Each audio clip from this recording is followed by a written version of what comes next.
It was the largest fish our Earth had ever seen, and its bite was strong enough to crush a car. The largest of its teeth found was the length of a remote control. It consumed about 2,500 pounds of food a day. That's like 3,300 cans of tuna for you. The earliest Megalodon fossils are from about 20 million years ago, but you won't see its skeleton, and that's because the mighty Meg had no bones. A skeleton made from bones gives most animals their body shape and strength. Sharks, though, come from the same subclass as rays, skates, and sawfish and have cartilage instead of bones. Cartilage is a tissue that is softer and more flexible than bones, but it's still tough enough to shape the body and protect the internal organs. Some areas are more flexible, since cartilage is weaker, and some, like the shark's head, are much tougher thanks to calcified cartilage. Their snouts, though, are made of really soft and flexible cartilage to work like a bumper in case of a collision with some dangers. Who knows if they'd be able to do all this with a heavy skeleton? Plus, cartilage makes their jaws more flexible, and they can open their mouths much wider than they would with a jaw made of bone. Our hero, Meg, was no exception, and it had the strongest bite of all living creatures, which was also made possible by a skeleton made of cartilage. Sharks take full advantage of their cartilage. It helps them swim and turn fast while hunting. One drawback of this type of skeleton is that it was really tricky for scientists to establish the shape and size of Meg. Normally, they would do it using fossilized bone skeletons or their parts. With Meg, they had to guess based on the teeth they found and comparisons with living relatives. A more recent 3D computer model was based partially on scans of a preserved spine discovered in the 1860s. The model showed that Meg was bigger, faster, and even hungrier than scientists had previously thought. Looks like an average Megalodon was 52 feet long. That's slightly bigger than the height of the Hollywood sign and weighed 10 times as heavy as an elephant. There were also much bigger creatures. Scientists still aren't sure how the Megalodon got this size. The fact that there were bigger and smaller Megs probably has to do with a little something called Bergmann's rule. It says that the temperature of the surrounding environment affects the animal's body size because they either need to conserve or shed heat. The Megalodons that reached cooler waters probably needed more body weight to make sure they survived in low temperatures. Those living in warmer waters had to be smaller to avoid burning up. If the researchers were correct in their calculations, it also means that Meg reached a cruising speed of over 3 miles per hour, which is much faster than other sharks. The still-living great white shark can cover a distance of nearly 7,000 miles without stopping, which is 9/10 as long as the diameter of Earth. It looks like the Megalodon could have gone much further. Megalodons managed to survive on our planet for nearly 70 times longer than humans have. They were roaming the oceans for around 20 million years, and you could see them pretty much anywhere except near the poles. Scientists discovered the most northern fossils off the coast of Denmark and the most southern in New Zealand. The reason why there were no Megalodon teeth found in Antarctica is most likely that these adapted to only warm tropical and subtropical waters. The younger ones like to keep to the shores, while full-grown adults preferred coastal areas, but they could easily move into the open ocean as well. When our planet went through a period of global cooling and drying, and the seas began to freeze around 3.6 million years ago, there was less and less room for Meg to thrive. Much of their prey, like smaller whales, seals, and sea turtles, disappeared or relocated to waters that were too cold for our hero. And at the same time, the number of its natural competitors, like smaller predatory sharks, like the great white shark, and whales, increased. This shifting food chain dynamics could have been even more dangerous for the Meg than the cold ocean water. You're used to seeing them on the big screen as heartless monsters, but these huge sharks were actually loving and caring family guys. Scientists discovered several Megalodon nursery areas in Florida, Maryland, Panama, and off the coast of Spain. It looks like they gave birth to their young in shallow water environments. Then, little Megs would stay there with adults protecting and raising them until they were ready to fight off predators. The mighty Meg had 276 teeth in 5 rows in its mouth. Similar to other sharks, it was fast in replacing its worn-out or lost teeth. With 4 or 5 rows of teeth in its mouth, it basically acted like a conveyor belt, able to grow back damaged or missing teeth. This means that an adult megalodon probably would have grown several thousand teeth throughout its lifetime. Although the great white shark is often mentioned as Meg's closest relative, they'd hardly be distant cousins. The ancestors of today's great white existed at the same time as the Meg, but they weren't best friends and even rivaled each other. The great white shark wouldn't win in a head-to-head fight with a Meg, but it was a better hunter using its smaller size and agility to snap up the giant's prey quickly. This only left the bigger fish and whales for the Meg, but its food supplies began to run out as the whales swam to the cooler new seas. Rather than a great white, the Megalodon is more like a modern bull shark. It had a short snout, a flat lower jaw, and huge pectoral fins to support its massive weight and size.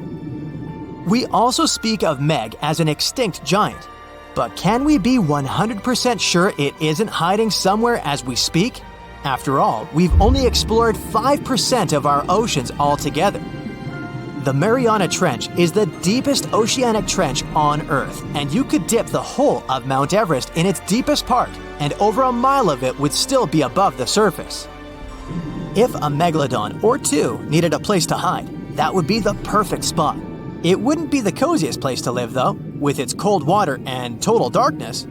Plus, the pressure there is 1,000 times stronger than at sea level. So, if a Meg really were hiding down there, it would have serious issues with its teeth, because calcium would dissolve under that pressure.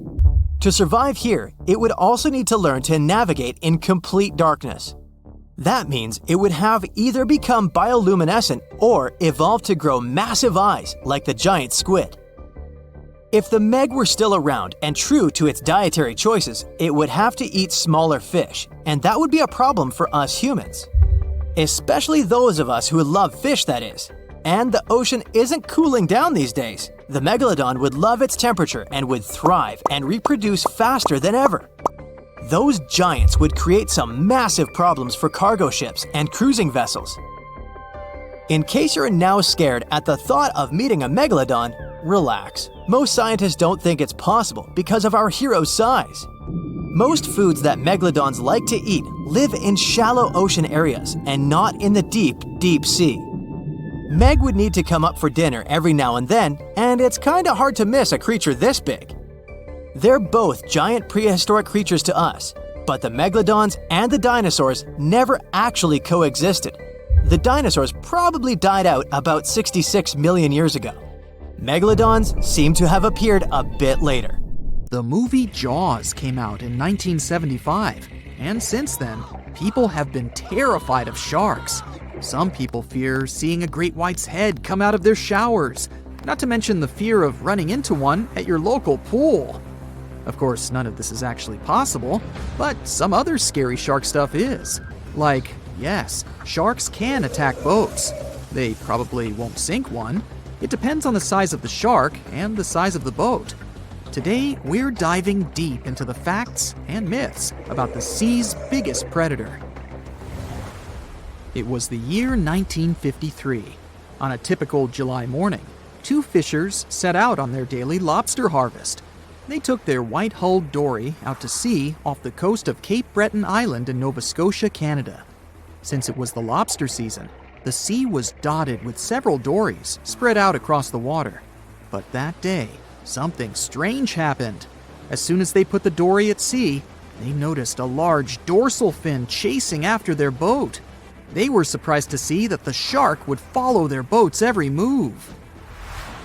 For an entire week, they took out their white dory from the harbor, and the shark followed them around.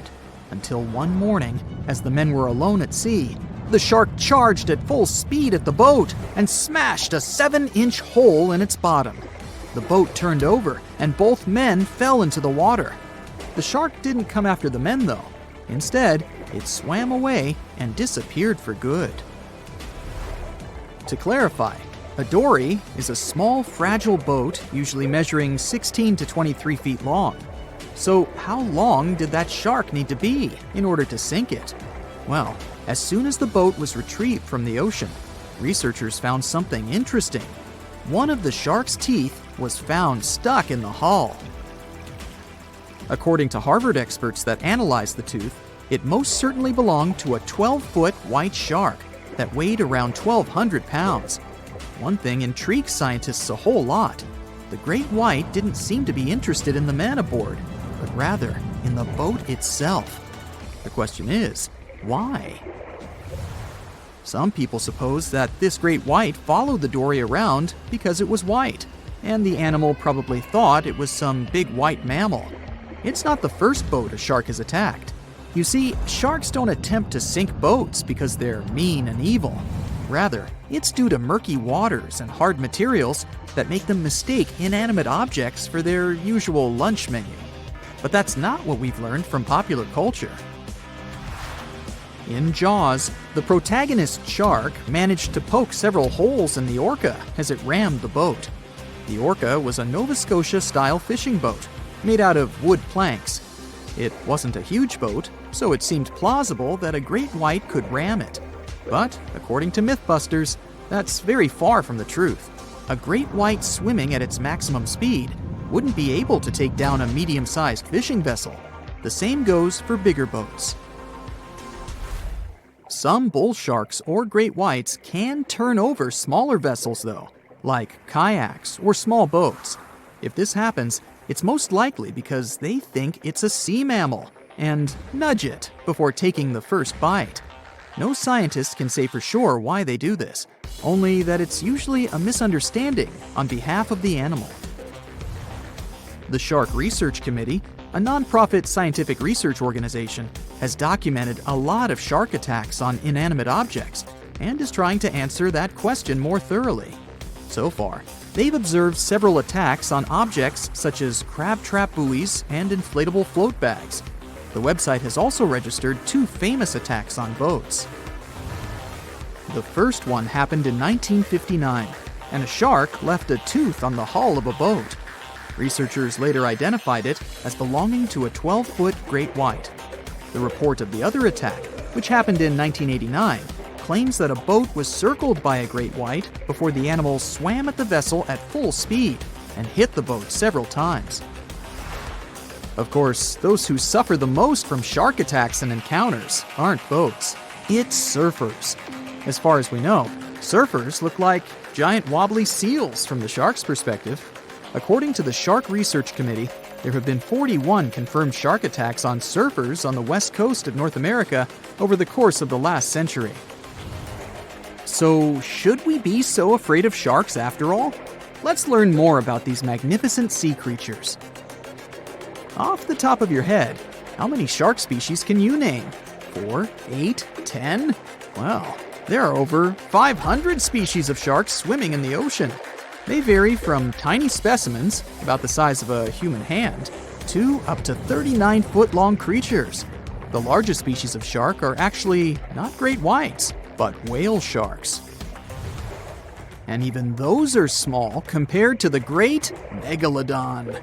This ancient creature that lived around 20 million years ago reached an unimaginable length of 60 feet. By comparison, that's the same as 2 to 3 buses placed one after another. I wouldn't swim in megalodon-infested waters even if you dared me, that's for sure. We know that sharks are very good hunters, but why is that so? Their bodies seem to have been strategically built for speed. Instead of having a bone skeleton, like us humans, sharks have a cartilage skeleton, which makes them much lighter and also super fast swimmers. Each species of shark hunts depending on its nutritional needs. So, shark species that grow to an average of 3 feet have a diet based on fish. The ones that grow bigger start feeding off of bigger sea animals, such as sea lions and seals. Throughout their lives, some species of shark can shed over 30,000 teeth. Unlike humans, who are born with a set number of teeth in their jaws, sharks have an apparently limitless supply. In their defense, they do lose teeth pretty easily, as they can easily get stuck in their prey, for example. They also have multiple rows of teeth. The jaws of a great white can contain up to 7 rows of teeth and can grow to be more than 6 inches long. And since we're speaking of great whites, the most feared shark species roaming the oceans, this is ray. Ray is an adult white shark. He can swim up to 50 miles a day, so he needs a lot of fat in order to keep his body functioning. Funny thing about Ray, when he opens his jaws to hunt, his eyes roll back together with his head, so his sight is hindered when he's taking a bite. Now, he does like it when the water is murky and underwater visibility is low. That's because it makes it harder for his prey to spot him coming. These conditions can make it easier for him to grab that yummy seal. But this can also make it easy for him to mistake a random boat for lunch and end up scaring some humans. Some Hollywood movies love to portray sharks as having superpowers. Although they're not innately cruel, one species of shark does have something that can be considered bizarre. Hammerhead sharks, one of the most dangerous species of sharks, have a sort of sixth sense. Inside their heads, they have electroreceptor organs called ampullae of Lorenzini. These organs allow sharks to detect the electromagnetic fields of all living things in the ocean. This ups their hunting abilities to another level. They can even find prey hidden in the sand because they sense its electromagnetic field. You should know one thing. If a shark lives in a balanced ecosystem, it won't feel the need to attack unknown things. These animals are curious, though, so maybe we should cut them some slack when they bite a piece off a random boat. Not a lot of people have heard of this mysterious body of water named after famous English explorer Sir Francis Drake. Even though Drake himself never sailed through these waters, one of his ships did pass near this location and discovered a connection between the Atlantic and Pacific Oceans. That's how the area got named the Drake Passage in 1578. Soon enough, the passage became known for some mysterious disappearances. It got the reputation of being the roughest and most unpredictable stretch of water in the world. It's now known for its strong winds and rough seas, with waves that can reach up to 60 feet in height. The passage also has powerful currents with speeds never seen before. Does it sound like a good start to an adventure book? Sure, it doesn't make the place any less real. If you ever decide to travel between the southern tip of South America and the southern tip of the Antarctic Peninsula, you will come across the infamous Drake Passage. We call this place the Drake Passage today, but locals still believe it should be named after Spanish explorer Francisco de Oces. He was a Spanish navigator who, in 1525, led the first known European expedition to navigate the Drake Passage.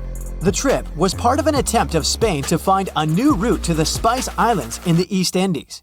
Oces and his 2 ships, the San Lesmes and the Santiago, sailed through the Strait of Magellan and into the Drake Passage, where they encountered treacherous weather and rough seas.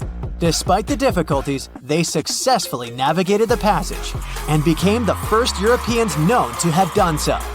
However, the expedition failed to find a new trade route, and the crew returned to Spain with no significant discoveries. Some years later, in 1616, another ship captained by Dutch navigator Willem Schouten made one of the most successful voyages through the Drake Passage. Despite the difficulties of navigating the often turbulent seas, eventually, the Drake Passage became an important part of international trade routes in the 19th and early 20th centuries. But this dangerous area holds many secrets. The record of one of the most famous events that happened here takes us back to the year 1914. During that time, a British explorer named Shackleton wanted to travel to Antarctica with 27 men split between 2 ships. Those were named the Endurance and the Aurora. The explorers wanted to check out 2 routes that reached the continent. But in 1915, the Endurance got stuck in ice while crossing the Drake Passage and was slowly crushed. Shackleton and his crew had to leave the ship and could only gather some personal belongings. The Endurance eventually sank, and the crew had to survive on ice for a while.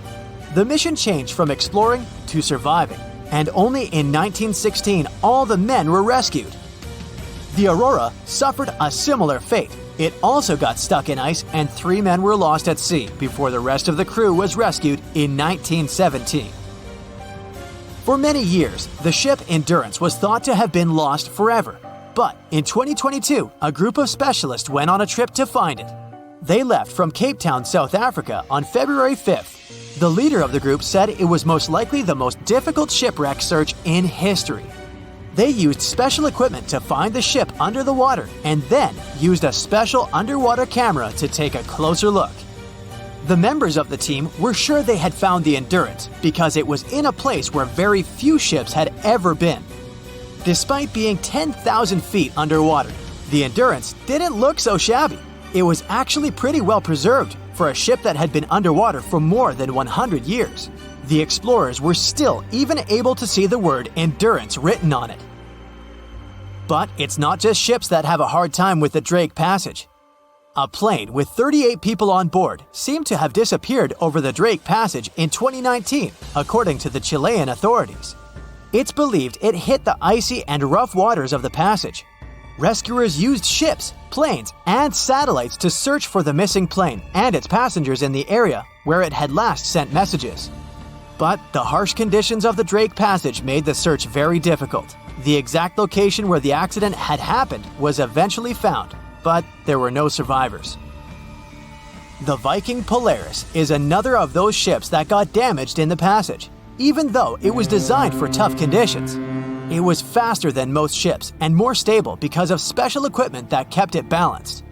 One night, back in 2022, the waves were indeed big, but the ship seemed to be doing well in the rough weather.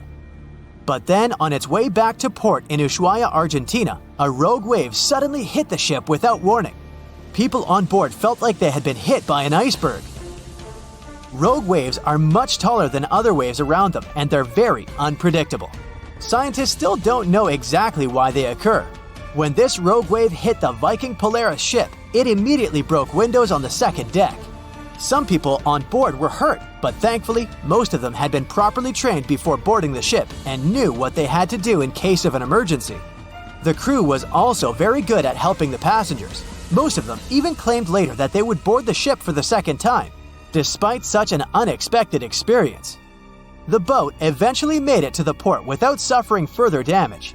What makes this region so hard to cross, though? For starters, the Drake Passage is a wide and deep area of water. It's about 500 miles wide and has a depth of 15,000 feet. Even the most experienced sailors who cross the passage every year say it can be dangerous, unpredictable, and even scary at times. And that's even considering the modern technologies we have today. The area is a mix of warm and cold temperatures, which can result in ravishing storms. Strong winds from the west push the water from the Pacific Ocean into the passage, creating waves and swells that can reach up to 30 feet or more. If accidents happen here, things can get ugly faster than anywhere else. The Drake Passage is a part of the ocean where the water is very cold and has strong currents. The bottom of the ocean there is also not stable, making it harder to find things like a plane or a ship. These days, we have modern technology that helps us feel safe, even when we're passing through rough seas. However, if you are planning to travel by boat to Antarctica, make sure you're ready for the rough sea in the Drake Passage, and for feeling a little uneasy. This can happen even to the most experienced of people when the waters are rough, but it's especially tough if it's your first time. Some people bring remedies to avoid feeling sick, like ginger gum or scented wristbands. Others find it helpful to look at the horizon. Test things out to see what works for you. Once you arrive at the Drake Passage, you'll be surprised to see that lots of different animals live there. You can see many types of dolphins, birds, whales, and penguins. The water in the Drake Passage is also good for small animals like plankton, krill, which bigger animals such as whales, penguins, and seals generally have on their daily menus. As you get closer to Antarctica, watch out for the South Shetland Islands. These might be the first pieces of land you'll see. They're also located in the Antarctic Peninsula and were first discovered in 1819. by British explorer William Smith. The South Shetland Islands are home to severe active volcanoes, including Deception Island and Mount Fenton. The islands are also where you can find a number of endemic species, including the South Shetland Islands Gentoo penguin, which is only found on this piece of land. Back when it was built, the Titanic was one of the largest and most luxurious passenger ships, with high-class features like a grand staircase, a swimming pool, and a gymnasium. People thought it to be unsinkable because of its advanced safety devices. Its tragic sinking on its maiden voyage in 1912 proved it wasn't at all the case. It wasn't until 1985 that the Titanic's wreck was finally rediscovered using state-of-the-art sonar technology. Ever since, thousands of items have been recovered from the Titanic, many of them being put on display or sold for auction. Things like jewelry, a life jacket, a menu from the ship's restaurant, or even a sample square of carpet from the first-class stateroom have all baffled the public and told stories of the many on-board people.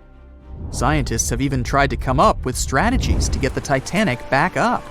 Not because they want to put it up for display, but so it can be properly studied, and more importantly, to stop it from getting more and more damaged at the bottom of the ocean. Some have suggested filling the wreck with ping pong balls to make it float, while others even considered injecting it with 198,000 tons of Vaseline. Another creative solution was proposed, the idea of using a giant claw or scoop to lift the Titanic. Nobody came up with this device. Using 500,000 tons of liquid nitrogen to trap it in an iceberg that would float to the surface was also considered, but all these potential strategies had to be eventually let go, since the Titanic is way too fragile to ever be recovered. As the Titanic's iconic bow railings are in danger of collapsing, metal-eating bacteria continue to chew away at the ocean liner's wreckage. An undersea exploration company plans to gather data about the ship's deterioration in annual expeditions. They hope this will help them learn more about the Titanic, and also more about the ecosystem that shipwrecks create. The over 100-year-old ocean liner is also being damaged by deep-sea currents daily. Some experts predict that the ship could disappear in a few decades due to holes in its hull. The deck that passengers crowded on as the ship sank has caved in. The gymnasium near the grand staircase has also fallen in, and a 2019 expedition found that the captain's bathtub, which became visible after the outer wall of the captain's cabin fell away, is no longer there. Those annual expeditions also gather data about the creatures living at the site, including crabs and corals.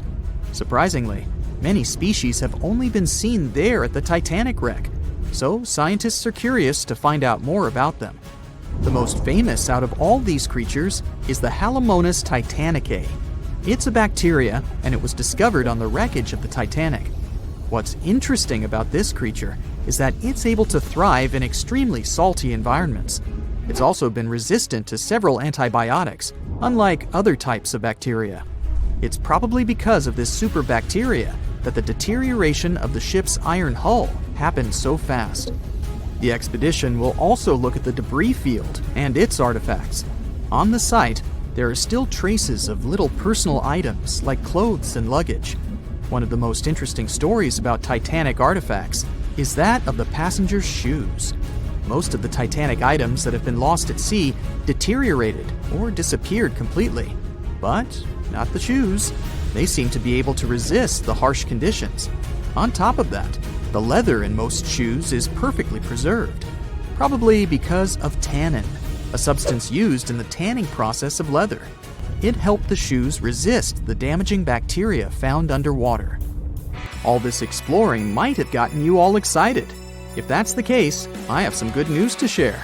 You might even be able to join the expeditions.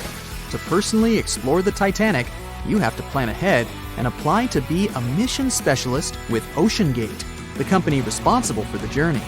However, this experience does come with a high price tag of $250,000.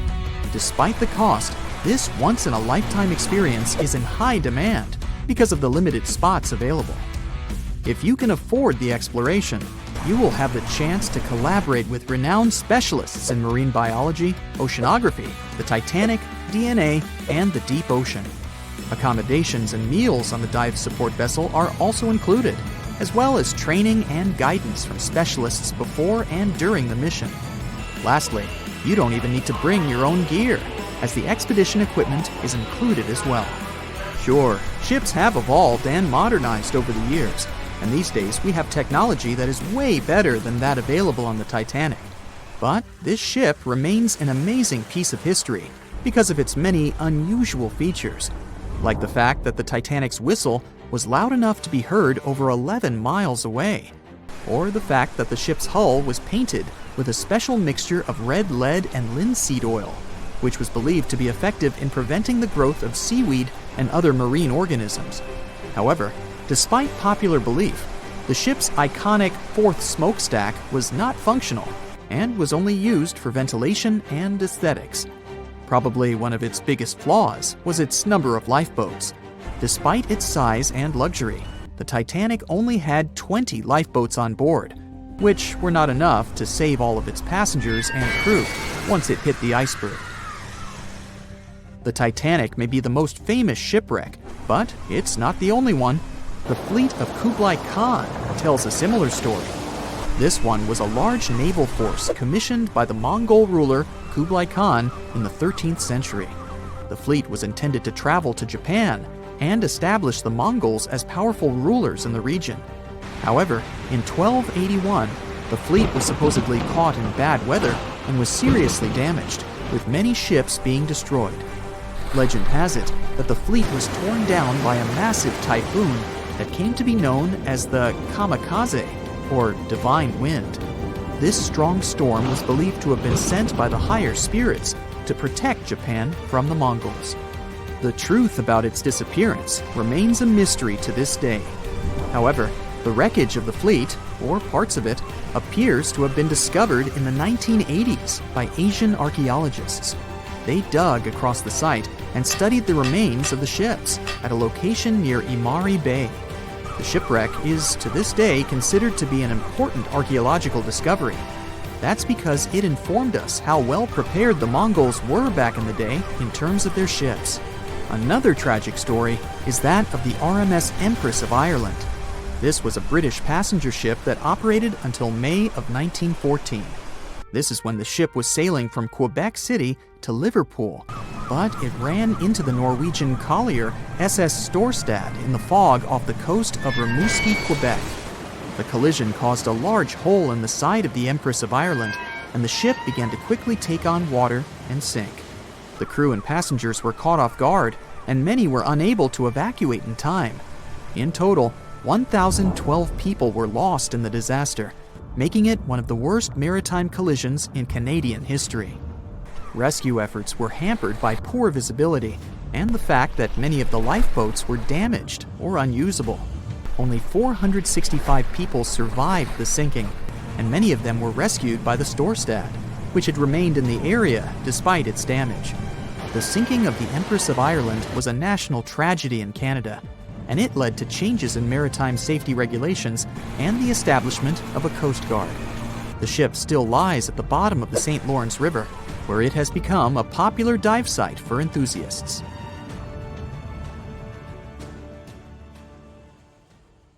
Whale watching is a popular bucket list item, but getting too close to these gorgeous sea creatures isn't the best idea, especially if you don't want to kick the bucket too early. Whales are generally curious and friendly giants, but they can be unpredictable when you cross their personal borders. First of all, they are huge, and one wrong move on their side could flip over your boat or seriously hurt you.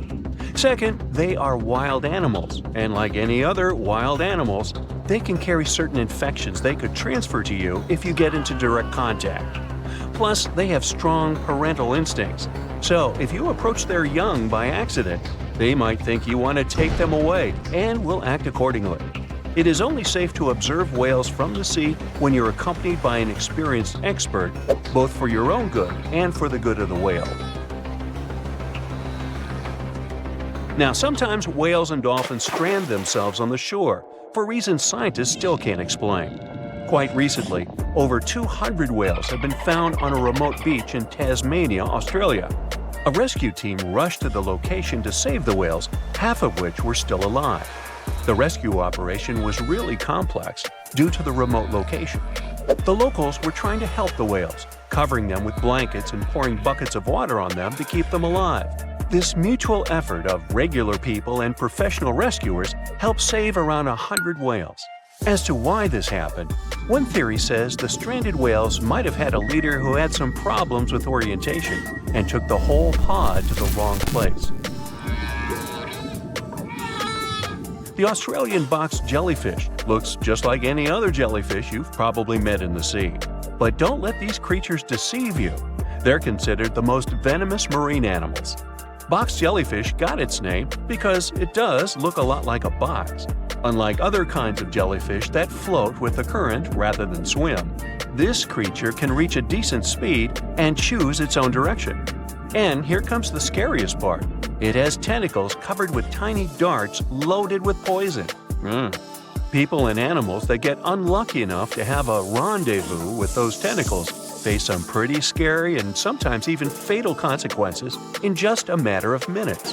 Before you decide to cancel your vacation by the ocean, you should know that only a few out of the 50 species of box jellyfish have venom that is lethal to humans. Woo!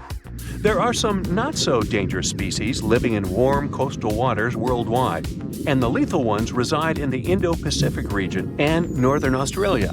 Good day, mate. A blue-ringed octopus likes to pretend its only outstanding feature is the psychedelic color, but it can quickly and easily take away your life. This cute-looking sea monster likes to spend its time in the soft, sandy bottom or shallow tide pools and coral reefs.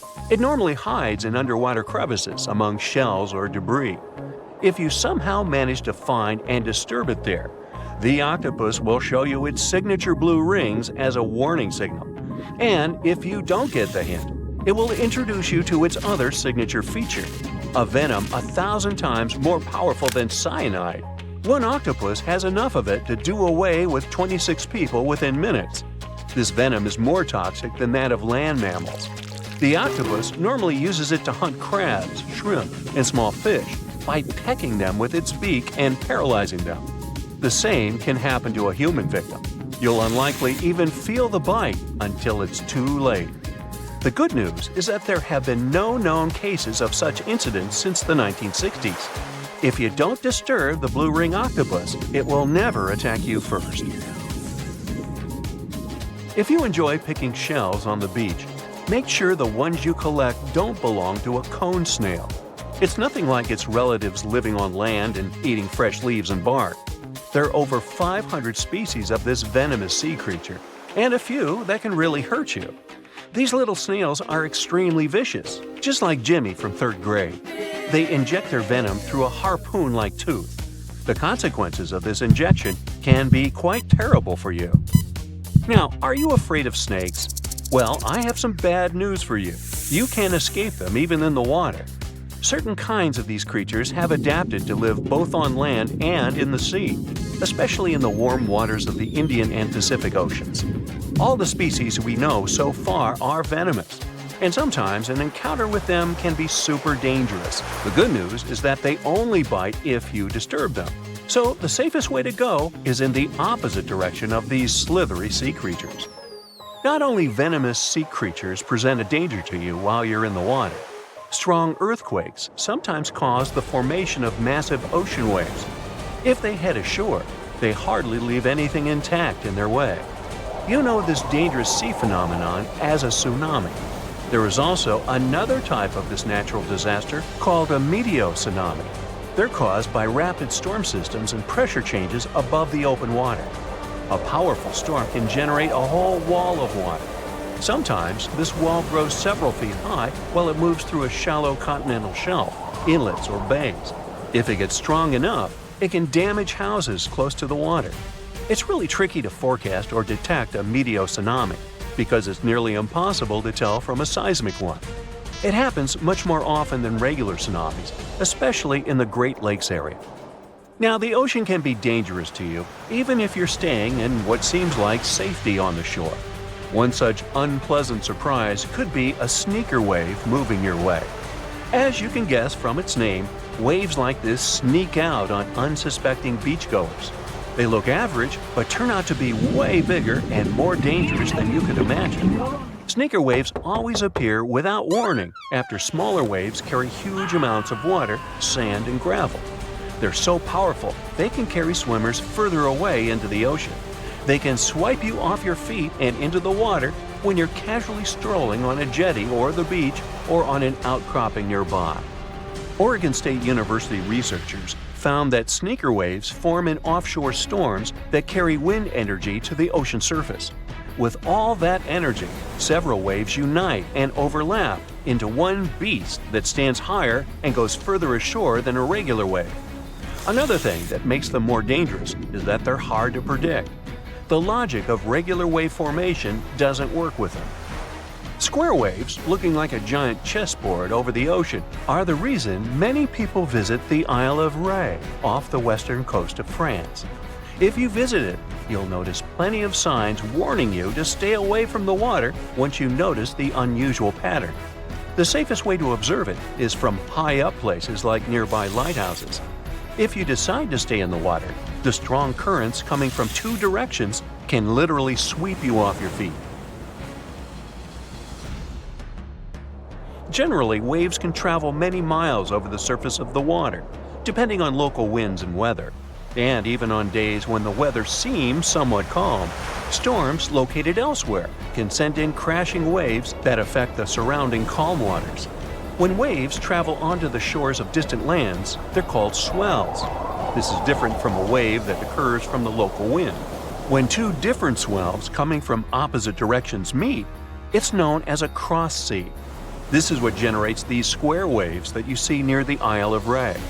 The cross-sea phenomenon can appear in different locations around the world. The Isle of Ré is one of them, thanks to specific wind and weather patterns that create the perfect storm, which makes this cross-sea so beautiful and well recognizable. Well, wasn't that swell? Swell? Never mind.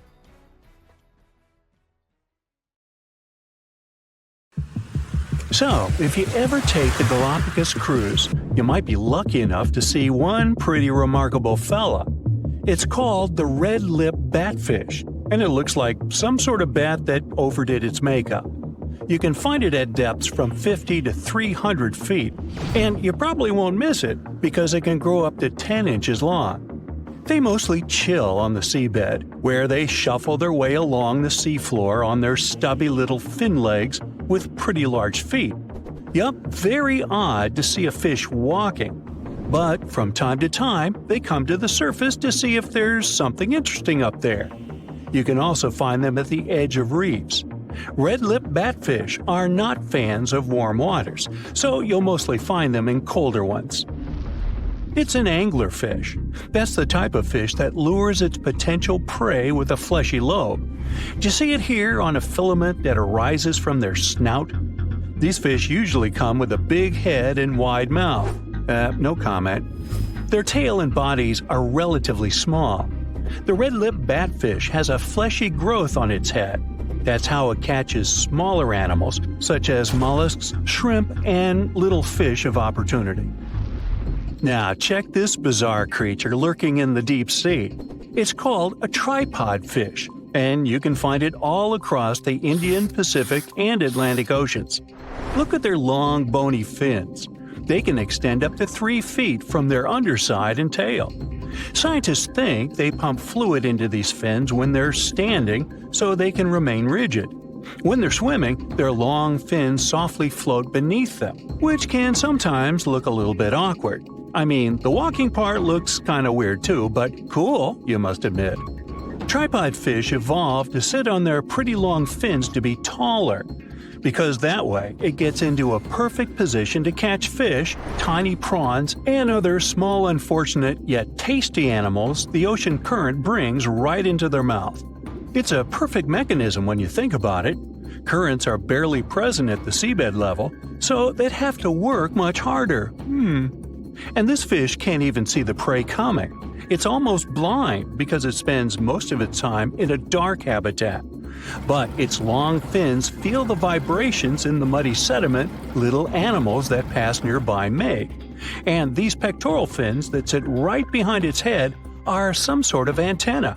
It gives them extra information about incoming dinner. Now, you must admit you haven't seen that many grumpy-looking animals like this cusk eel. They do have long fins and long bodies, plus their name says it, but they're not actually eels.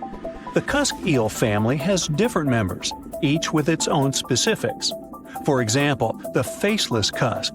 Just as its name says, the species mostly don't have a face. Some have eyes that function, while others don't. Some produce weird sounds while looking for a partner, and many of them live in deep waters. Many fish have pelvic fins under their body, but cusk eels took it to the next level. Their pelvic fins move forward through their evolution, which is why you're now looking at long and slender barbels here under their head. And the real eels don't even have pelvic fins. You can see flying fish jumping out of warm ocean waters across the globe. Thanks to the specific shape of their slim body, they can develop a speed of about 37 miles per hour while they're still underwater. When they reach that speed, they just angle upward and break the surface. They rapidly beat their tail while it's still under the surface. They propel themselves with a little help from their friends, from their big pectoral fins that look like wings. That's how they escape bigger animals that come after them. And there are so many predators out there lurking from the ocean depths and hoping to catch flying fish. For example, tuna, mackerel, swordfish, marlin, and some other bigger fish. The challenge is big, so the flying fish needed to develop a good strategy to escape. But when they're on the surface, they sometimes become a target to birds. Also, they're attracted to light, and fishermen know that, so they use light to catch them. It seems no one wants to leave them alone. Now, at first, it looks like you're looking at a small plastic bag, but it's actually a real, but still pretty bizarre, marine animal that can grow up to 6 inches. From a different perspective, you see how it got its name, thanks to its pink-colored body and probably because it enjoys the muddy seafloor so much. That's all it has in common with pigs. These little fellows are actually a kind of sea cucumber. And you must admit, they're surprisingly adorable with their tube feet on their back, underbelly, and around their mouth. These creatures spend most of their time snuffling through the muddy seafloor. They mostly eat remnants of dead algae or some other tasty bits that have fallen somewhere from the surface.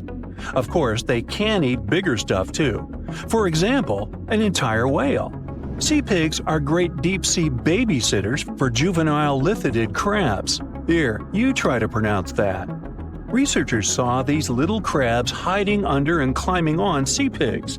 It was probably a way for the young crabs to stay safe from dangerous predators, and a way for sea pigs to kill some time and earn some extra cash. Yeah. Now, at first, a sea angel looks like some creative animator decided to create a cartoon with such a heartwarming character. But what you're looking at is a real creature, a small swimming sea slug. Its body is transparent, which gives the creature such a fairy tale look. And check out its graceful flapping wings. It's definitely not something we'd expect from slugs. Given a choice, they'd prefer to stay in cold waters. Snails and slugs usually fall into a category called gastropods, and the members of this group usually have muscular feet. But in the case of sea angels, it developed into appendages that remind of wings. This is what helps them with swimming in open waters. And they don't have shells either. But don't let their sweet angelic appearance dupe you. These creatures are quite sneaky.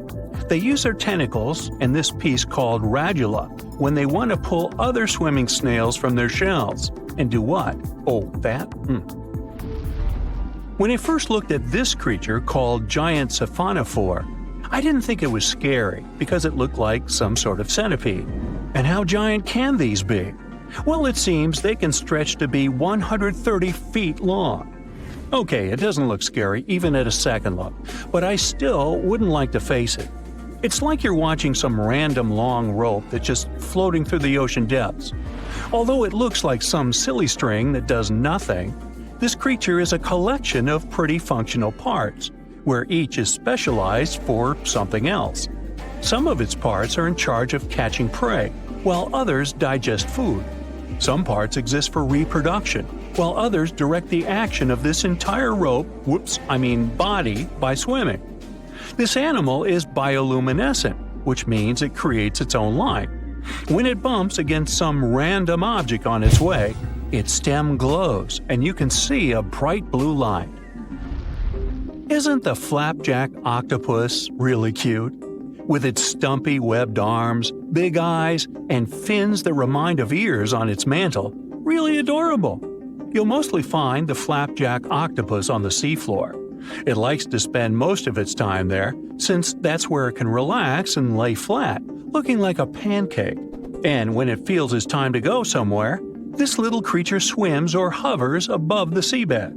It flaps its fins and pulses its web of arms, and looks nothing like an octopus, more like pulsating jelly. Well, yes, that's weird. We've heard stories about people surviving in the desert, Amazon forest, and uninhabited islands for weeks. Such stories show how tough and resilient people can be. But among these many cases, there is one that can really amaze you. It's the story about a guy who spent 3 days inside a sunken ship at the bottom of the Atlantic Ocean. He didn't have oxygen tanks, electricity, communications, or food, but he survived. So, it all happened in 2013 on a tugboat that was moving through the Atlantic waters along the coast of Nigeria. That day, early in the morning, there was a small storm. The tug was pulling a vessel with oil tanks. Then, all of a sudden, a huge wave formed. It crashed into the ship and broke the cable. At 4:30 a.m., the tugboat turned upside down. Its entire deck was underwater, and the ship's hull stuck out from the surface. The boat began to sink slowly. The crew of 12 people were trapped, as they all were in their locked rooms. They had closed the doors in their cabins as a precaution, since there were many pirates in those waters. Because of the locked rooms, they couldn't get out. But one of them, cook Harrison Okina, was in the bathroom during this time. The bathroom turned over. Harrison fell on the ceiling. All the clothes and toilet shelves fell on his head. He was stunned and didn't understand what was happening. When he heard the screams of the other crew members, he realized that the ship was sinking. Harrison struggled to his feet. Holding on to the walls, he slowly went out of the cabin. The water level rose above his head. Harrison took a deep breath. He intuitively, driven by fear, reached the engineering room. There was a small pocket with air. This space wasn't wholly flooded, since the water didn't get there, and the air hadn't come out. Harrison realized that this was the safest place for him at that moment. He had no fresh water and no food. He was in a cold, damp room. The floor was flooded, and Harrison's feet began to freeze. There was almost no chance of survival. The man found a soda bottle inside the room and a life jacket with 2 flashlights attached to it. By this time, the ship had descended to the bottom of the ocean at a depth of 100 feet. This is about the height of a 10-story building. The ship's hull was squeezed and made a grinding noise due to the pressure of the water. Then, Harrison heard a strange movement outside the door. It was sharks and other fish that were investigating the deck. At this point, Harrison began to lose hope. Lack of food supplies and pressure weren't the main problems. The air pocket was small, which meant there was little oxygen. Every 24 hours, an average person consumes about 350 cubic feet of air, which means Harrison had less than 1 day left to breathe. But despite this, he lived in such conditions for about 60 hours. This happened thanks to the water. The pressure around the ship was so intense that it compressed the air by about 4 times. Another problem was the cook's breathing. When we inhale, we absorb oxygen. When we exhale, we release carbon dioxide. This substance is dangerous to your health if its concentration in the air is 5%. Harrison slowly filled the room with carbon dioxide. and he couldn't get out. With each hour, it became harder to breathe. But here again, he was lucky. Water absorbs carbon dioxide, and Harrison moved and splashed it in different directions. Thus, unknowingly, he increased the water area and kept the carbon dioxide level below critical. But even here, his dangers were not over. Hypothermia may occur in a dark, cold room. It's a condition when your body temperature drops below 95 degrees Fahrenheit. You get cold, and your perception of the world gets distorted. You don't understand where you are and what's going on. You may lose your memory and even experience terminal burrowing.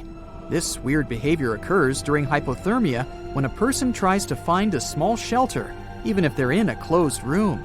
They can even start digging the cold floor with their bare hands. At the same time, a person quickly freezes and loses consciousness within 2 hours. Harrison's room was filled from below with icy water. He wouldn't have survived in such conditions if he had stayed on the floor for several hours. But he managed to build a small platform with a mattress. This kept him slightly above the water level. With each passing hour, fear and despair more and more bound the survivor's mind. He couldn't get out for many reasons. One of them was that only a little sunlight passes to such a depth, and Harrison couldn't see it. The soda bottle was almost empty, and the flashlight stopped working. The man found himself in pitch darkness, but his salvation was close. While rescuers were searching for survivors nearby, he was thinking about his family and life. Harrison noticed rays of light through a hole in the wreckage. Divers were examining the seabed. It was the only chance to survive. Harrison came out of the air pocket and swam towards the rescuers. He was making his way through the darkness. The ray of light coming from the diver's flashlight disappeared. Harrison tried blindly to find the diver, but they were at the other end of the deck. His oxygen was running out, so Harrison decided to return. There was almost no air left in his lungs. He began to suffocate, but still got to the rescue room. The main thing was not to despair. It was his only chance for salvation. After catching his breath and replenishing the oxygen supply in his lungs, Harrison made a second attempt. He got out of the room and noticed the diver. He swam towards them with all of his might. The lifeguard didn't see Harrison, so the cook knocked on his neck from behind and grabbed his hand tightly. The diver was initially scared, but he realized a living person was in front of him. Harrison swam to his room and led the lifeguard as his oxygen ran out. You can easily find a recording from the diver's camera on the internet, where the frightened Harrison was in his rescue room during a meeting with the diver. The rescuers gave him an oxygen mask. They didn't believe there was a living person in front of them. Harrison couldn't immediately get to the surface because of the pressure. He spent about 60 hours on the seabed, so he needed to change the pressure level slowly to prevent damage to his health. Therefore, the divers put him in a decompression chamber to gradually reduce the external pressure. Then, when Harrison got out, he saw the stars. The cook thought that he had been at the bottom of the ocean all day, so he was surprised when he found out that he had been underwater for 60 hours. Also, he thought that all the crew members had forgotten about him and left the ship at the beginning. Many years have passed since then, but Harrison still has nightmares about his air room. Sometimes he wakes up in the middle of the night and tells his wife that the bed is sinking and they're now at sea. A similar case occurred in 1991 with scuba diver Michael Proudfoot. He was studying a sunken submarine off the coast of Baja California. During this dive, he accidentally broke his breathing regulator and deprived himself of oxygen reserves. Michael couldn't get to the surface because he was too deep.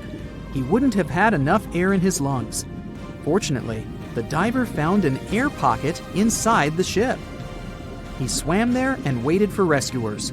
For 2 days, he was underwater in complete darkness. He ate raw sea urchins and drank a small amount of warm water from a found pot. Fortunately, rescuers found him. Michael Proudfoot got out of the trap and stayed alive. The Baltic Sea anomaly. In 2011, a diving team came down to the bottom of the northern part of the Baltic Sea. They went on a treasure hunt, but what they came upon was a pretty weird object. When they took photos and showed them to others, many believed it was a sunken spaceship of another civilization. Other people thought that some natural causes formed the object, but the metals inside the structure definitely couldn't have been formed naturally. Now, some scientists even believe it was something that appeared way back in the Ice Age. Maybe it was even a meteorite that ended up trapped under ice back then. A maelstrom is a whirlpool, some sort of a powerful rotational current that forms when two currents collide and create a circular vortex. Even fearless Vikings were afraid of maelstroms because those were forces so powerful that they could sink large ships. These whirlpools remain dangerous even today, but luckily, not for big modern ships that are large enough to withstand the power of maelstroms. But a cruise ship that gets into a maelstrom usually faces massive waves that can rock even big vessels from side to side pretty intensely.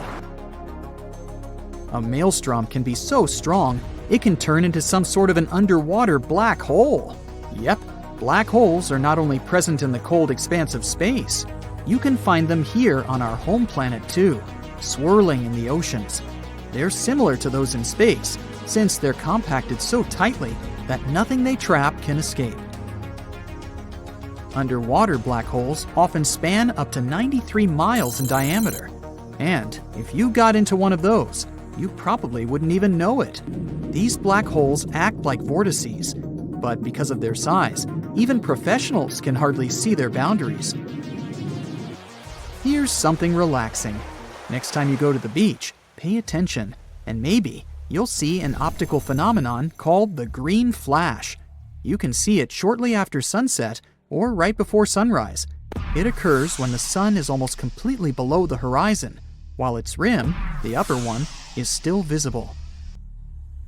For just a second or two, that upper edge of the sun will appear green.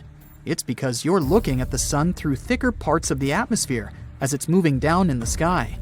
As it's dipping below the horizon, light refracts, or bends, in the atmosphere and gets dispersed. Wait for a clear day with no clouds or haze on the horizon to see this phenomenon better. You've been looking forward to a nice swim, only to realize that the water in the ocean is red? Better avoid going in. Florida is known for its red tides. It occurs when the concentration of specific microscopic algae is higher than normal. Thousands of species of algae in marine and fresh waters are mostly harmless to animals and humans. They even help us, since they're an important source of oxygen. But some, like the algae that makes the ocean red, can be extremely dangerous for marine animals, like sea turtles, fish, and seabirds. This kind can grow out of control and produce neurotoxins harmful to humans, especially those who have some respiratory issues. Such people should avoid red tide areas, especially when winds are strong enough to push the algae toward the shore. Volcanoes can spew poisonous gas, ash, and red-hot lava. Those are the most obvious dangers most of us already know about. But submarine volcanoes can be very tricky in their own way. Sometimes, when they're located in shallow waters, they reveal their presence by blasting debris of rock and steam high above the surface. Since submarine volcanoes are surrounded by an unlimited supply of water, they can behave differently from those on land. When they erupt, seawater gets into active submarine vents. Lava can be spreading across a shallow sea floor, or sometimes even flowing into the sea from land volcanoes. When in water, it may cool down so quickly that it shatters into rubble and sand. So, there are large amounts of volcanic debris left there. You know those popular black sand beaches in Hawaii? That's how they formed. Hot lava and powerful eruptions certainly don't sound safe, but submarine volcanoes in deeper waters are equally dangerous.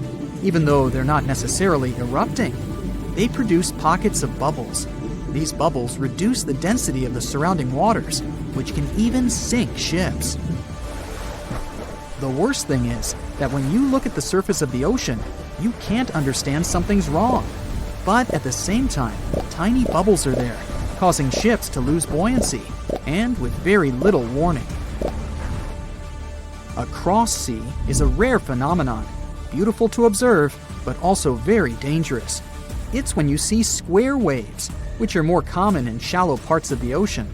That's something you can often see in France or on certain beaches of Tel Aviv, but it can also happen in many coastal areas across the world. A cross sea occurs when two wave patterns travel at oblique angles. They form this checkerboard-like pattern. It mostly happens when two swells meet, or when a swell pushes waves in one direction, while a strong wind pushes them in another.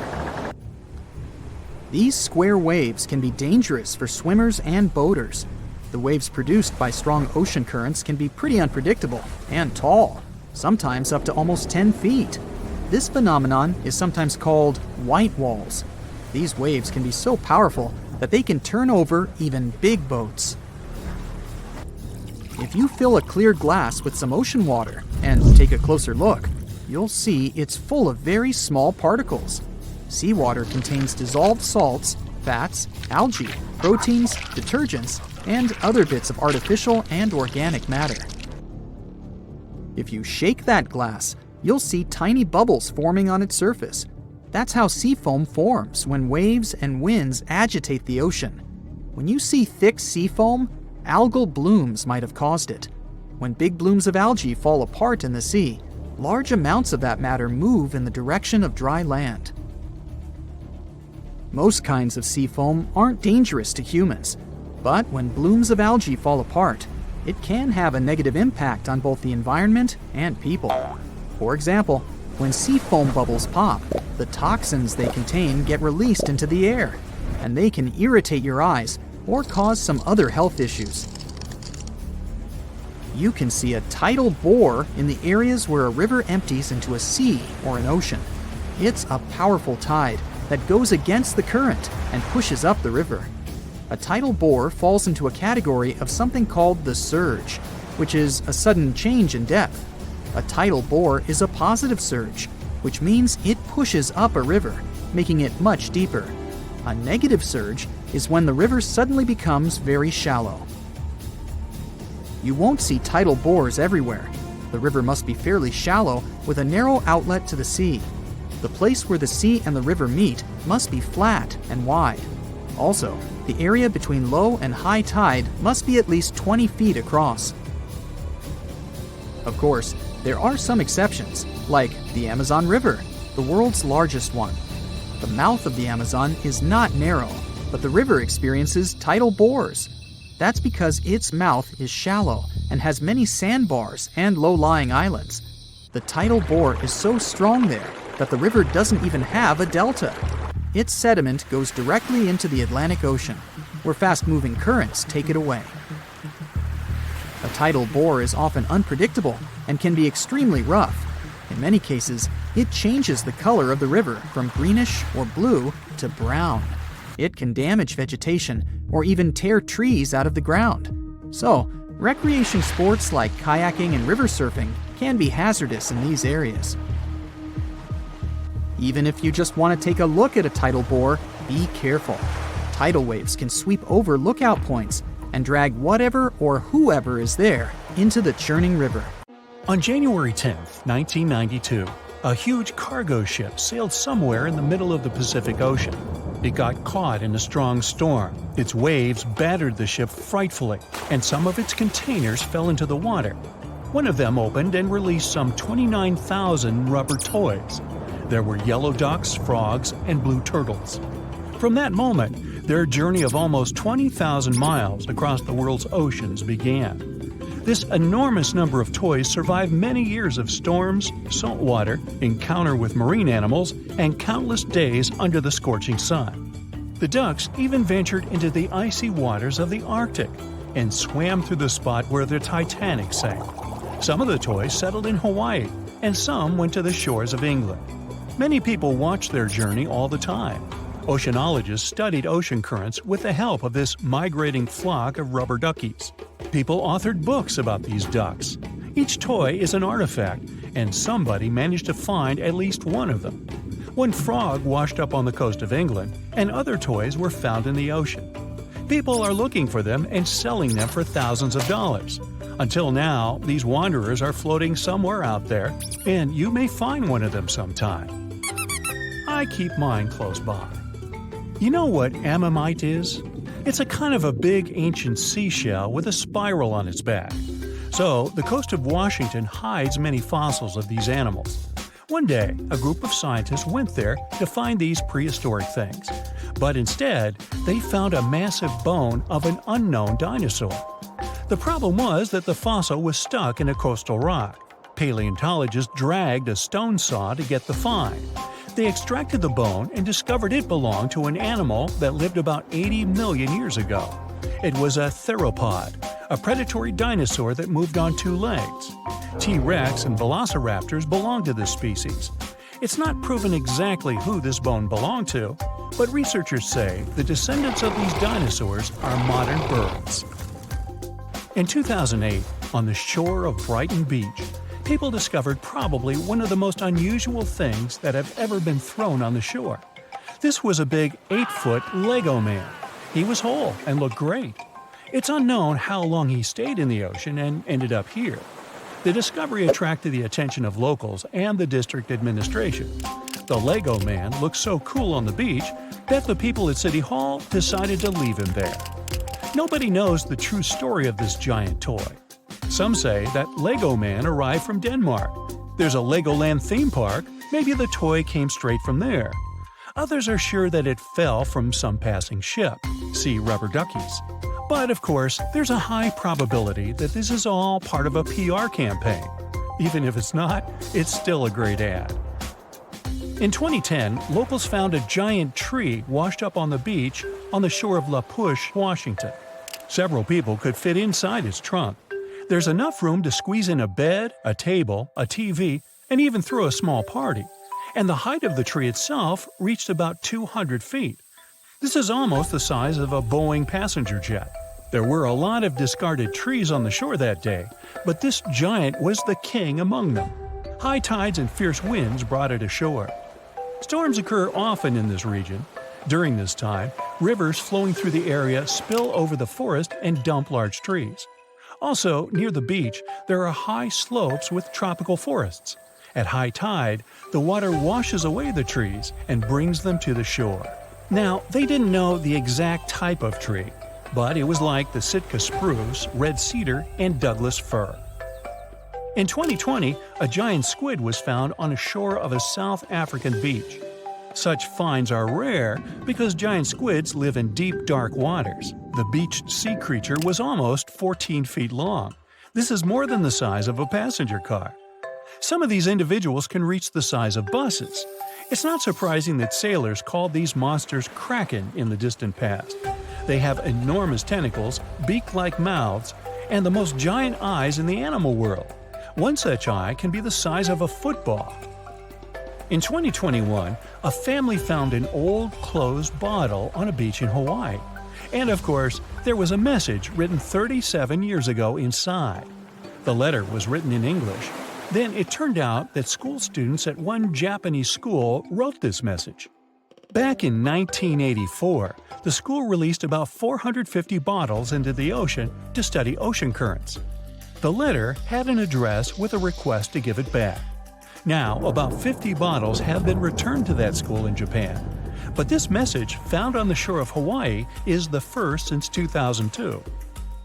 Imagine you're walking along the shore and suddenly see something strange in the distance. It looks like a giant starfish with large dark green tentacles.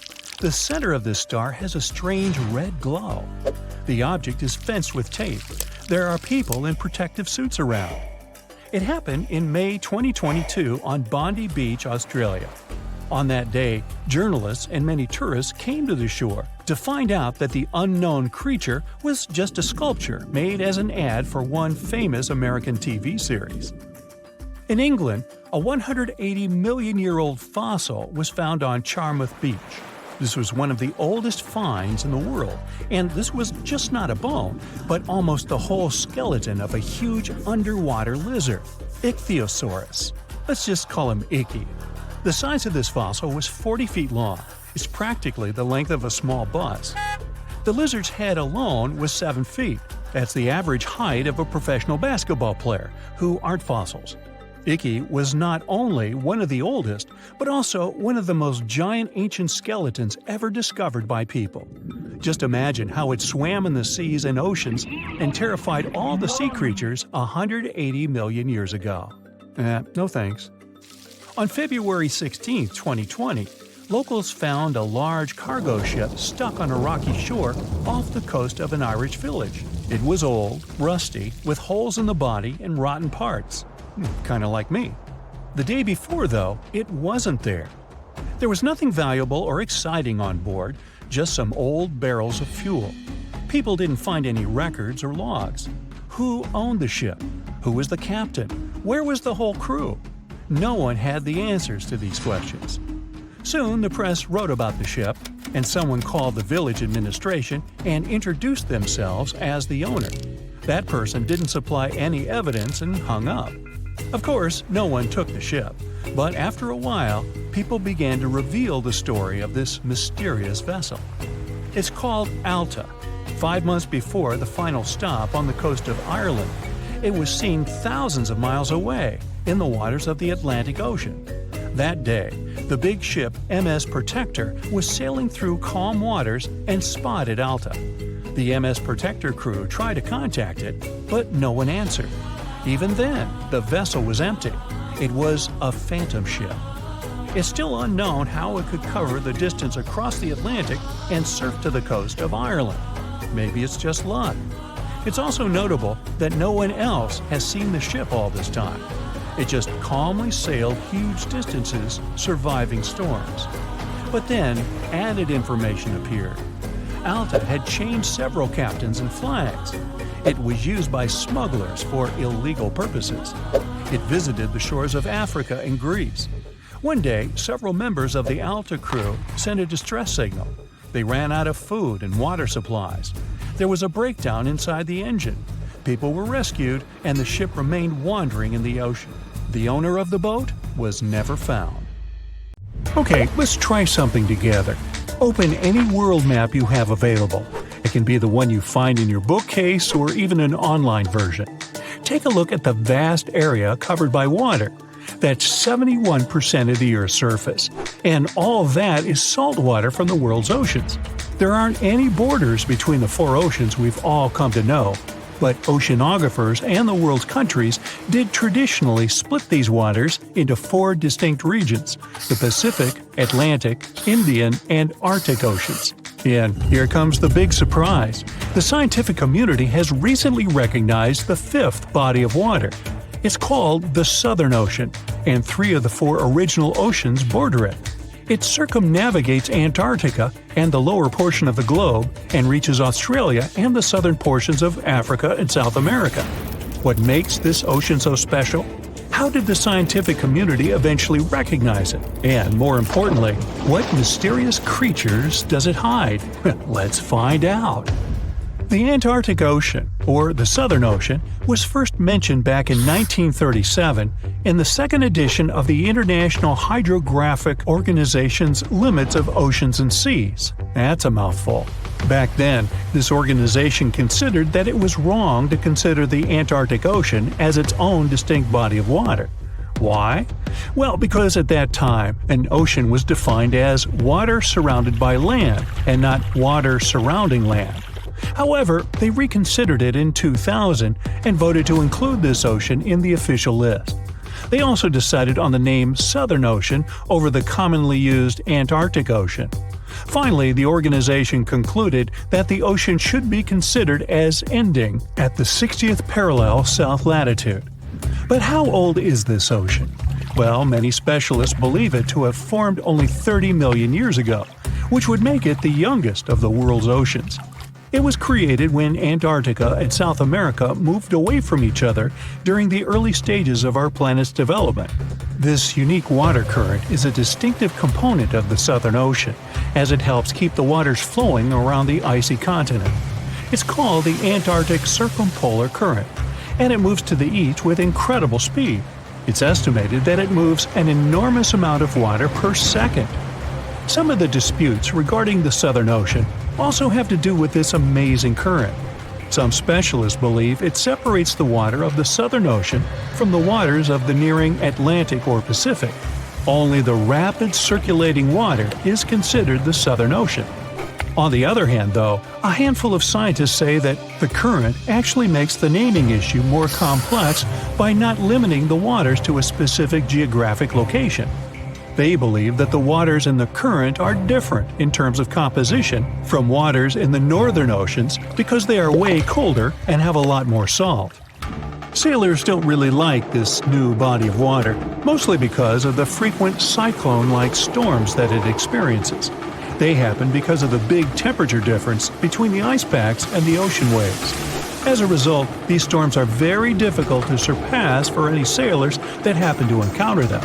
I mean, really, these are the strongest winds found anywhere on our planet. More so, the vessels going through this area must also be wary of the frequent icebergs that may pop up every now and then, and also of the low surface temperatures. Just to paint you a better picture, some of the icebergs found here can span over several hundred meters and can exist all year round, regardless of the season. The latitudes from 50 to 70 have even earned the nicknames of Furious 50s or the Shrieking 60s because of these intense year-round storms. Even the landscape is unique.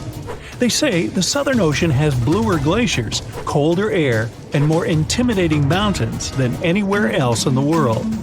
Now, let's get to the mysterious creatures that call this place home, as thousands of species of wildlife live only here and nowhere else in the world. Let's start with the quirky sea pig, or one of the sea cucumbers as it's sometimes called. There are a lot of them in the waters off Antarctica. Why is it called that way, though? Because of its pink hue and round, bloated looks. On a closer look, it even appears to have a little tail and set of ears, just like a pig. They do help a lot with the quality of the waters here, filtering sand and sediment. Then there are the Hoff crabs that live on the floor of the Antarctic Sea. The Southern Ocean is a cold water environment, but crabs are more adapted to warmer waters. So, Hoff crabs gather around the warmth made by volcanic vents. They get the needed warmth and food here. You can find them in large piles, one on top of another, literally filling the space of the vent openings. Now, wonder how they got their unofficial name? Well, it's because of their apparent similarity to the actor David Hasselhoff, whose impressive chest reminded explorers of the crab. Okay. Ever seen a fish that's completely transparent? You'd have to get to these waters down in the south, but they do exist, and they are simply called the ice fish. You can basically see inside them, being completely clear and all. That's because of their see-through skin and because they don't have any red blood cells. Their special power is that they can use antifreeze to prevent their bodies from going solid in the cold waters of the Southern Ocean.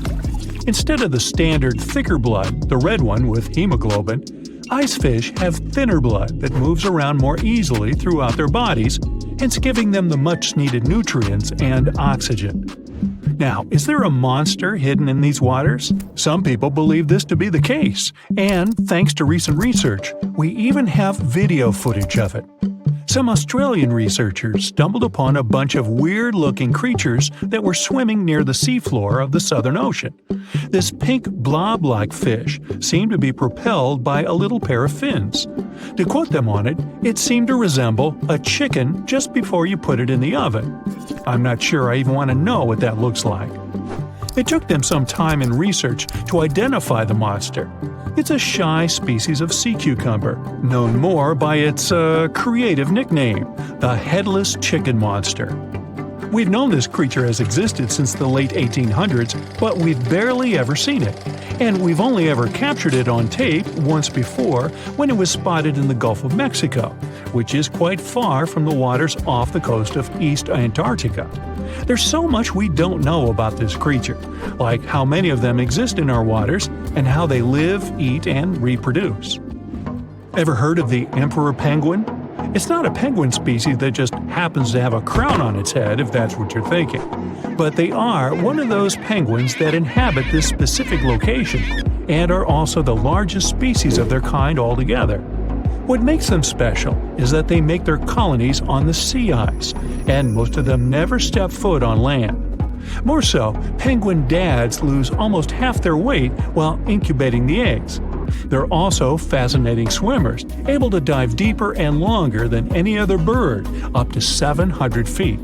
Not to mention they can stay submerged for up to 18 minutes at a time as they gather food. We have yet to uncover all the secrets of the mysterious Southern Ocean, but it's clear that it's home to some unique and fragile marine ecosystems. Recognizing it as a new ocean could be one way to focus the public attention on it and help its conservation. It was April 10, 1912. Richard had just departed from Southampton, England, aboard the most famous ship of the time, dubbed the Unsinkable. Since he had just witnessed a near collision with the SS City of New York, he decided to write to his wife and report the unfortunate and frightening event. "My dearest Sal," he wrote, "we got away yesterday after a lot of trouble." Little did he know that a mere 4 days later, both his pen and the ship he was on would be lost forever at the bottom of the North Atlantic Ocean. Was this some sort of bad omen? Did Richard actually foresee what was about to happen to the ship he was on? In case you haven't figured it out by now, Mr. Richard Geddes was aboard the Titanic on the day that he wrote the letter to his wife. On April 14, 1912, the ship seemed to have been lost forever. Along with it, so many secrets and treasures have settled at the bottom of the ocean. It took until 1985 for the Titanic's wreck to be finally rediscovered using state-of-the-art sonar technology. Ever since then, they've managed to recover thousands of items from the Titanic, and many of them went on display or auction. Things like jewelry, a life jacket, a menu from the ship's restaurant, or even a sample square of carpet from the first-class stateroom have all captivated the public's attention, just like the many stories of the people on board. Scientists have even tried to come up with strategies to get the Titanic back up altogether to properly study it and stop it from getting more and more damaged at the bottom of the ocean. Some have suggested filling the wreck with ping pong balls to make it float, while others even considered injecting it with 180,000 tons of Vaseline. Another idea was to use 450,000 tons of liquid nitrogen to trap it in an iceberg that would float to the surface. But they eventually had to let go of all these potential strategies since the Titanic is way too fragile to ever be recovered. The Titanic may be one of the most interesting ships lying at the bottom of the ocean, at least in popular culture, but deep-sea divers have a lot of other stories to share. Planes also sometimes find their way to the bottom of the ocean. Deep-sea divers in Oahu, Hawaii came across the wreckage of an F-4U Corsair plane. It seems to have crashed into the ocean in 1946, as it didn't have sufficient fuel. If you can dive deep enough, you might even stumble upon statues and lost artifacts, like those found in the world's only underwater archaeological park off the coast of Naples, Italy. It features the ruins of the ancient Roman city of Baia. The underwater statues found here are breathtaking, to say the least. In an ironic twist of events, some of the equipment we intended to use to get us to the moon was lost at the bottom of the sea for a very long time. But how did that happen? Beginning from the late 1960s and ending in the early 70s, many Apollo rockets were launched to orbit the Earth and the Moon.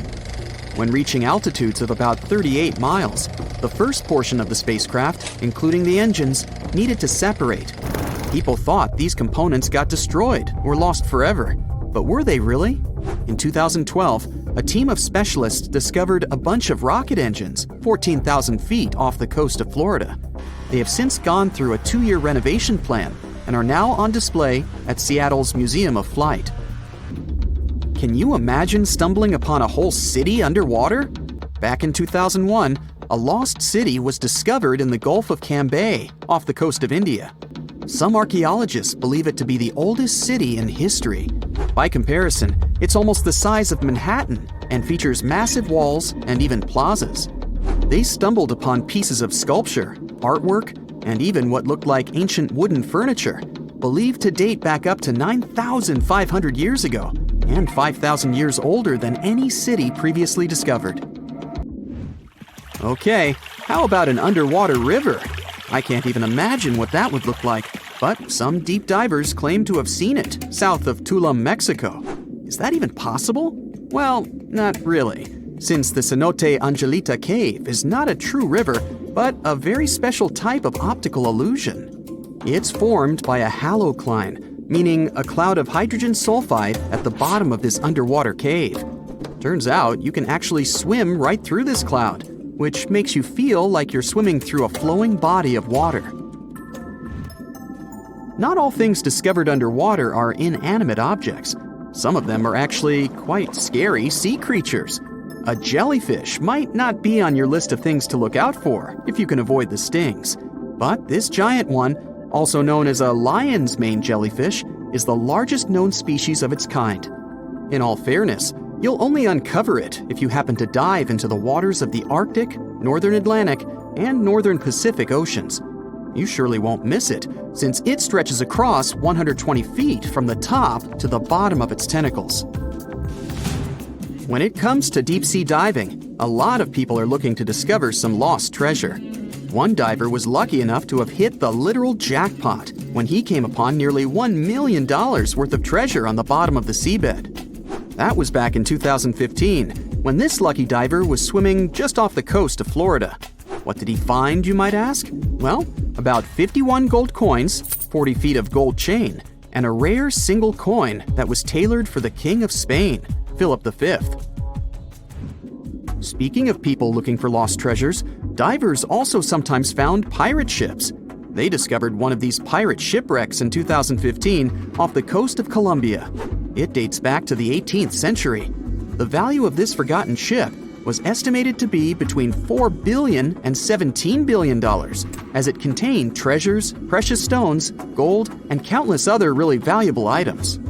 By comparison, a whole island in the Bahamas is up for grabs at $75 million.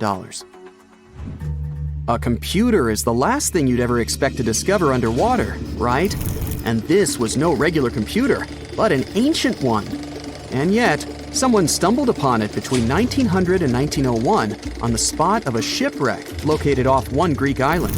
Researchers believe this weird stone contraption to be the earliest form of a computer. It was designed to serve many purposes, such as predicting astronomical positions and eclipses on the calendar. Since humanity lost most of the technology used back then, it was wonderful to rediscover it so many years later. It let us piece together many of the ancient Greeks' accomplishments. The computer is now at the National Archaeological Museum of Athens, should you ever want to check it out in person. This has to be one of the most mysterious places on Earth. It's called the Mariana Trench, and it's the deepest part of the Earth's oceans. We really don't know how deep it is, since it's so difficult to measure, but it's somewhere around 7 miles deep and 5 times longer than the Grand Canyon. They first studied this massive underwater hole back in 1875 using a weighted rope. Back in 2012, a Canadian film director named James Cameron reached the bottom of the trench in the submersible vessel Deep Sea Challenger. Some of the most bizarre creatures on the planet call this place their home, including the Dumbo octopus, the sea cucumber, and the goblin shark. The Mariana Trench took its name after the nearby Mariana Islands, which are named Las Marianas in honor of the Spanish Queen Mariana of Austria. Hello and welcome to the Survive No Matter What show. Today, our host Alberto will perform a crazy trick. Last year, he lived in a cave with a grizzly bear for 2 months and managed to survive. Do you remember how Alberto smeared himself with minced meat and jumped into a pool with piranhas? I hope you haven't forgotten how Alberto grilled a barbecue on an awakened volcano. Well, forget it. Today, Alberto will do the most dangerous and crazy trick in his life. Especially for you, dear viewers, he will get swallowed by a giant blue whale. Alberto goes to the North Atlantic. It's a vast area of water where you can meet blue whales and cachalots. He gets on a yacht and sails far from the shore. He's going to look for whales using echolocation and binoculars. A few days have passed. Alberto sits on board and studies the horizon. The sonar detects some movement. He looks toward the signal and sees a water fountain rising into the sky. It's a giant blue whale, the largest mammal on the planet. Yes, it's a mammal, not a fish. So, Alberto smears himself with oil to easily squeeze into the whale's throat. He takes an oxygen mask and jumps into the water. The blue whale opens its mouth and absorbs a massive amount of water. Its mouth is filled with whalebone. These are the bristles that replace teeth. They consist of keratin protein. People's hair and nails are made of it. The whale draws in water and then pushes it out. The bristles prevent small fish and plankton from leaving the mouth along with the liquid. Whalebone is like a filter. Alberto swims closer. The whale takes a sip. It absorbs several dozen gallons of water and sucks up Alberto. Our hero is inside the storm. The water splashes in different directions, and a giant tongue, the size of an elephant, throws Alberto on different sides. Alberto tries to get to the throat, but the water splashes back out. Alberto slides along the tongue to the mouth's exit, but the whale closes his mouth, and he crashes into the whalebone. It's a little painful. A couple of bristles even fall off. The tongue wants to push him out, but Alberto manages to squeeze into its throat. But here, he meets a block. He can't go further because of the structure of the whale. This colossal animal's throat is tiny, the size of a fist, but it can stretch. Alberto had foreseen this. That's why he smeared himself with oil. He stretches out to his full height and jumps into the throat. Now our hero finds himself inside a narrow esophagus. He slides on it like a slide in a water park. Then his speed decreases. The space becomes narrower. Now Alberto is crawling forward with difficulty. It's very slippery here, and Alberto can barely move. The esophagus contracts and pushes Alberto further. Now he's inside the stomach. It's dark, cramped, and smells awful. Alberto wants to light a match, but his pockets are entirely wet. And it's a bad idea to make a fire here. Firstly, there's almost no oxygen, which means no chance for a fire. Secondly, various chemical reactions occur inside the stomach, creating explosive gases. Alberto doesn't want that. He takes out a flashlight and examines the place. The walls of the stomach are narrow and constantly pulsating. Alberto can't stand up to his full height. He's knee-deep in some liquid. He sees skeletons of fish, shipwrecks, supermarket baskets, DVDs, a lamp, and a Moby Dick book around him. No, that's not true, as you're unlikely to find anything interesting inside a whale's stomach. Maybe a plastic bottle or some small squid. By the way, a cachalot, unlike a blue whale, has a wide and long throat. This allows it to swallow large prey whole. Technically, it can swallow a human with one sip. Anyway, you can find many exciting things in the cachalot's stomach. Once, this creature swallowed a giant squid whole. The length of these squids can reach 46 feet. That's the size of a small bus. But the cachalot managed to swallow such prey thanks to the flexible structure of the squid's body. Okay, now let's get back to Alberto. There's a terrible smell in the whale's stomach. Plankton and small fish are digested in gastric juice. And, wait, why does it hurt so much? Alberto feels the stomach juice splitting his suit. Alberto tries to get up, but it's too crowded in here. He hits the stomach walls with his hands, but nothing happens. The stomach narrows and squeezes Alberto more and more. The juice irritates his skin. Alberto shouts and waves his legs in different directions. He wants to cause a gag reflex, but it doesn't work. Alberto is desperate, and he doesn't know what to do. It seems that this is his last adventure. He closes his eyes and takes a deep breath. Stop! A deep breath! Precisely! Alberto opens the oxygen tank and fills the stomach with fresh air. Now the whale begins to bloat and is filled with gas. The stomach is throbbing, the juice is foaming, and it seems a storm is coming. The walls contract so much that they squeeze Alberto out through the esophagus. Together with the remains of fish and juice, he moves forward. The esophagus is getting narrower. Alberto finds it hard to breathe, but he sees the light at the end of the tunnel. The whale spits him out. Alberto is alive. He's happy that he managed to escape such an adventure unharmed. He returns to the boat and sails to the shore. But wait a minute. What's that swimming by right now? It's a cachalot. What a stroke of luck. Alberto dives into the water again.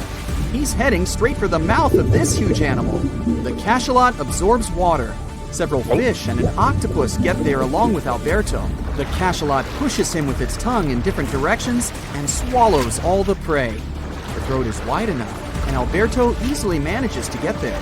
But there's another problem. Alberto is already in a very tight esophagus where he can hardly breathe. And he doesn't have an oxygen tank. Alberto feels like he's been wrapped tightly in duct tape. He can't do anything, and there's no air here. He squeezes deep into the esophagus and feels that he is not alone here. In addition to the octopus, he feels the movements of large tentacles. Wow! It's a giant squid! And it seems it's still alive. Alberto shakes his whole body, but can't change anything. He loses consciousness. The stomach walls are pressing on his face. At this point, Alberto bites it. An earthquake begins. All that lay in the stomach comes out. Finally, Alberto is outside. A colossal squid swims away as far as possible. It seems it hasn't understood what happened to it. Our hero climbs onto the yacht. He's the happiest person on the planet right now. He starts the engine and heads to the shore. You must understand that Alberto's story is purely hypothetical. Of course, in reality, a whale wouldn't be able to swallow a human. Reports that a person ended up in a whale's stomach are overgrown with myths and legends. Yes, there were cases when people got into their giant mouths, but they didn't go through the throat. One day a diver got there, but he miraculously survived thanks to scuba diving equipment that helped him breathe. Another case occurred with people who were kayaking. When a humpback whale catches fish, it swims up to the surface with its mouth open. It's like a grid that rises from below. Those guys on the kayaks were too close and fell into the whale's mouth. Anyway, don't worry, a whale can't swallow you. It's impossible. But it is possible for a cachalot. The good news is that this is a rare animal. The probability of getting into its stomach is 1 in a billion. It's more likely that a meteorite will fall near you. Most people on Earth will never see a cachalot in real life. These animals swim worldwide in open oceans, but spend most of their time at a depth of about 10,000 feet. That's 10 times the height of the Eiffel Tower, but just in the ocean.